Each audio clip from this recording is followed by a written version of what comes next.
Hey NFT lovers, I want to give you a bit of an update on Silly Sushi by Food God.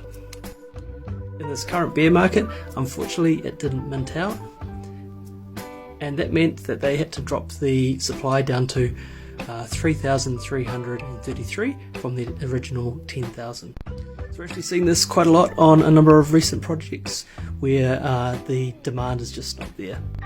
So of those original 10,000, actually only 1,400 have been minted, and now they've reduced that supply, as it says on the screen. So even though it was backed by some Kardashian celebrity, unfortunately this one didn't really pop off.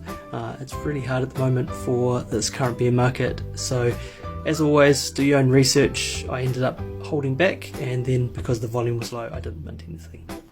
Anyway, keen to know what you're looking at minting next? Leave a comment below and let me know the project that you think might be the next blue chip.